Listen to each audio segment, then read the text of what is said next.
Frankly, I think the Vice President of the United States is worse. Before she attended the climate summit, she put together a press conference where she read what she was told to say about the Israel-Gaza war. And listen to this. Well, as I said, we have to revitalize the Palestinian Authority, which means giving the support that is necessary for good governance, understanding that on the issues that must be resolved as we think of a plan for the day after, it is about good governance, which will bring transparency and accountability to the people of Gaza and the West Bank.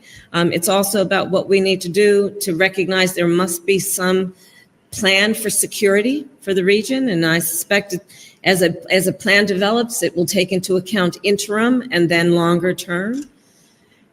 All right, so that's a whole lot of word salad, but let me unpack some of it for you. First of all, I guess this is the Biden administration signaling that they prefer the Palestinian Authority to Hamas.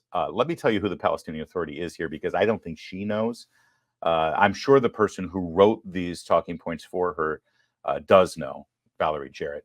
The Palestinian Authority was born out of the Palestinian Liberation Organization. That's the PLO. It used to be run by Yasser Arafat, terrorist. These are the people who you ever see that great movie Munich, right? Where the terrorists come in and they slaughter a bunch of Israeli athletes at the Munich 72 Olympic Games. You've seen that movie, right? Yeah, that was the PLO. Yeah, yeah. And then in the 90s, they negotiated a peace deal that Madeleine Albright and Bill Clinton sort of oversaw. And it ultimately gave the PLO legitimacy to manage the two Palestinian territories in Israel, the West Bank and the Gaza Strip. The West Bank is on the far eastern side of Israel, and the Gaza Strip is on the far western side. In between those two Palestinian-controlled regions is Israel, the nation that we know and love. Yasser Arafat was given the opportunity to transform the PLO into this new thing called the Palestinian Authority. And they had an election, and he was elected president. And one of the parts of the peace agreement, the Wye River Memorandum, look it up, Wye River Memorandum, W-Y-E.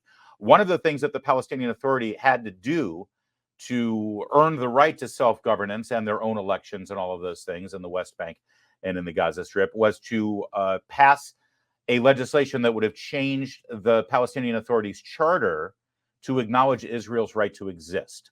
That was in the 90s. They still haven't done it. Oh, and after Yasser Arafat died, they had another presidential election. Their current president, President Abbas, he was elected president by the Palestinians in the West Bank in 2005. In 2005, 18 years ago. They were scheduled to have another presidential election 2 years ago in 2021, but then President Abbas suspended that presidential election. So the organization, the good governance that Kamala Harris is now embracing for the Palestinian people, is an organization that has had 2 presidential elections in 30 years, the last one 18 years ago. And that guy who won, the president, continues to postpone upcoming presidential elections. There's a word for that. He's a dictator. And by the way, the Palestinian Authority, the good governance that Kamala Harris is talking about, a part of their federal budget there, such as it is in the West Bank at the Palestinian Authority, is to set aside a bunch of money as rewards for people who become suicide bombers and take out as many innocent Israeli civilians as possible. They reward their families with money if they become terrorists. That's the good governance that Kamala Harris and the Biden administration on your behalf is now calling for. And she went on.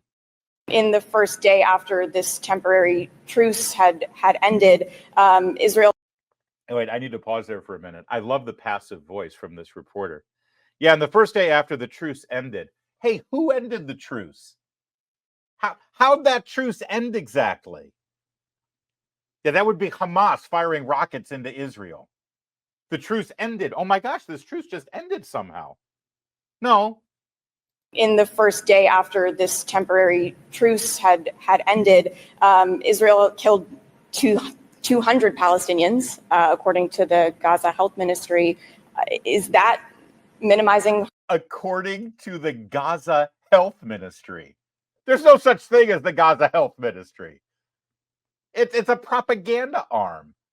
200 Palestinians were killed by Israelis after the ceasefire, according to the Gaza Health Ministry. I mean, if she had any integrity, at that moment, she should have said, get out of here with your Gaza Health Ministry. These are the same people who said, what, hundreds of people died in the hospital attack. The bombing that didn't come from Israel was a rocket from Gaza, and by the way, didn't even hit the hospital. But I'm going to let you finish. Harm to civilian life, is that acceptable? I don't have the details to tell you exactly who was killed, but I will say this. I don't have any facts in front of me, but that's not going to stop me from saying this. I do love it when a politician says that, when they admit that they're basically talking out of their butt right now. But what she's about to say out of her butt is incredibly dangerous and disgusting for our ally Israel. We have been very clear about where we stand on this, which is innocent civilian lives should not be intentionally targeted, and that Israel must do more to protect innocent life in Gaza and innocent civilians in Gaza. Let me tell you something, Kamala Harris. First of all, the Israelis are actually doing more to protect innocent life in Gaza than Hamas is in Gaza. Otherwise, Hamas would actually move the innocent lives out of the way of the line of fire, number one. Number two, you just admitted that you don't know what the hell you're talking about. So why would you even go on and make this statement? And number three, with your vast, vast military knowledge and experience, Kamala Harris, I would love for you to tell Benjamin Netanyahu, who clearly knows nothing about defending his nation and certainly knows nothing about military tactics and battle, you know, considering he's actually been in war. I'd love for you to tell Israel what the hell they're supposed to do.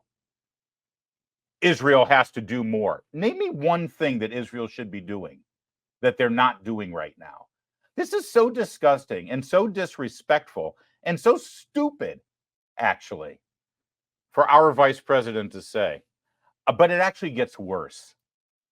You talk about stupid.